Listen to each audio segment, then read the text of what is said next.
तो नमस्कार दोस्तों, राजा भैया ब्राज़ील वाले में एक बार फिर से आप सभी का हार्दिक स्वागत है। दोस्तों, मुझे किसी ने लाइव में कहा था कि इन्फॉर्मेशन वर्सेस नॉलेज पे वीडियो बनाओ एक, कि क्या डिफरेंस है। उसने ये कहा था व्यक्ति ने कि कई लोग इन्फॉर्मेशन को ही नॉलेज समझ लेते हैं। तो दोस्तों देखो, दोनों में फ़र्क है। अभी हम डिस्कस करेंगे कि क्या इन्फॉर्मेशन है, क्या नॉलेज है। इन्फॉर्मेशन समझ लो कि एक प्रकार का डेटा है, ठीक है। नॉलेज उसके आगे की चीज़ है। नॉलेज में एक्सपीरियंस ऐड हो जाता है। अभी हम बात करते हैं एग्जांपल के साथ। आपको ब्राज़ील का वीज़ा अप्लाई करना है, तो आप क्या करोगे, ब्राज़ीलियन एम्बेसी न्यू दिल्ली की वेबसाइट खोलोगे, उसमें होगा वीज़ा, उसमें आप क्लिक करोगे तो आपको वीज़ा की डॉक्यूमेंट लिस्ट मिल जाएगी, चेक लिस्ट। वीज़ा के डॉक्यूमेंट की लिस्ट जो ब्राज़ीलियन एम्बेसी की साइट पे है, वो इन्फॉर्मेशन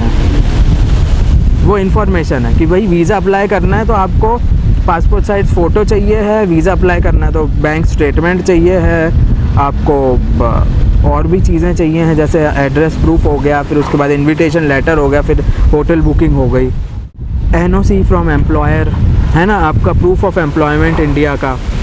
तो ये सब चीज़ें होंगी, ये इन्फॉर्मेशन है।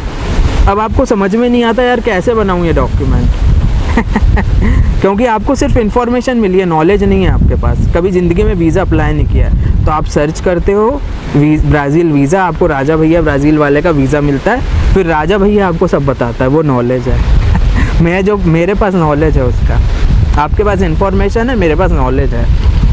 मैं बताता हूँ फिर भैया, बैंक स्टेटमेंट अगर चाहिए ना, तो उसमें बैंक स्टेटमेंट पे ब्रांच मैनेजर का सील और साइन होना चाहिए, 6 मंथ्स का स्टेटमेंट। उसमें अगर आपकी 1 महीने की ट्रिप है तो 2-4 लाख रुपए होना चाहिए, उसमें ट्रांजैक्शंस होने चाहिए।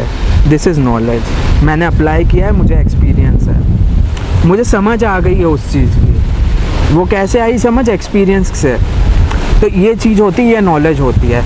तो जो इन्फॉर्मेशन है ना, इन्फॉर्मेशन से ही फिर बाद में उसको नॉलेज करते हैं। अभी जैसे आप स्कूल जाते हो, अगर हम बात करते हैं कॉलेज जाते हो आप, अगर आप MBA कर रहे हो तो वहाँ जो टीचर्स आपको पढ़ा रहे हैं ना, वो इन्फॉर्मेशन नहीं दे रहे, वो नॉलेज दे रहे हैं आपको, ठीक है। कि भाई रिक्रूटमेंट सिलेक्शन क्या है, तो वो कोई इन्फॉर्मेशन नहीं दे रहे, वो तो आप गूगल पे डालोगे तो इन्फॉर्मेशन मिल जाएगी। अगर आप बुक खरीद लोगे तो उसमें आपको इन्फॉर्मेशन मिल जाएगी, फाइनेंस की, HR की, मार्केटिंग की। टीचर आपको इन्फॉर्मेशन नहीं देते, टीचर आपको नॉलेज देते हैं।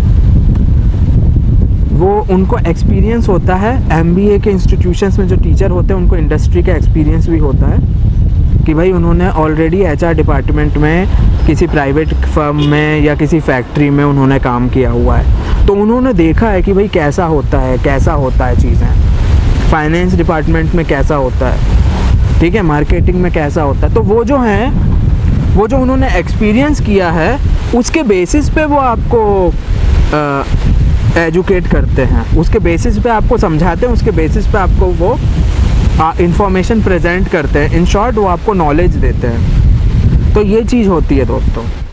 जो इन्फॉर्मेशन है वो सिंपल एक डेटा है, उसके बाद फिर आपका एक्सपीरियंस होता है उससे रिलेटेड, डेटा से रिलेटेड, तो फिर वो जो चीज़ है वो नॉलेज में बदल जाती है, ठीक है दोस्तों। तो ये है, ये वीडियो को शेयर कीजिए ताकि सबको पता चले जिसको नहीं पता है।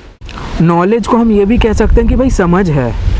अब जैसे आप इंजीनियरिंग में पढ़ते हो, इंजीनियरिंग में आपने पढ़ा होगा कि ये सर्किट होते हैं, ये मशीन होती है, ये ऐसा होता है, ये पुर्जे होते हैं, लेकिन ये इन्फॉर्मेशन है। फिर क्या होता है, आप काम पे जाते हो तो आपको एज अ ट्रेनी लगाते हैं। वो ऐसे ही डायरेक्ट लगा देते हैं कि इंजीनियर नहीं लगाते, आपको एज अ ट्रेनी लगाते हैं। फिर आप वहाँ सीखते हो किसी के अंडर, आप देखते हो, फिर आपको नॉलेज आता है, ठीक है, आपको अंडरस्टैंडिंग आती है, वो चीज़ है नॉलेज। तो जो हम यूजुअली जो हम पढ़ते हैं ना, उसको फिर जाके हमें वहाँ सीखना पड़ता है। तो जो हमें टीचर जो हमें बताते हैं वो डेफिनेटली वो नॉलेज ही होता है, लेकिन फिर वो और ज़्यादा जो है एक्सपीरियंस से और ज़्यादा हमें नॉलेज जो है वो और एक्सपर्टाइज आ जाती है, ठीक है दोस्तों। तो मुझे कमेंट करके बताइए वीडियो कैसा है, ये डिफरेंस कैसा लगा, आपको पता था क्या या नहीं पता था। वीडियो देखने के लिए बहुत बहुत धन्यवाद। जय हिंद, भारत माता की जय, वंदे मातरम।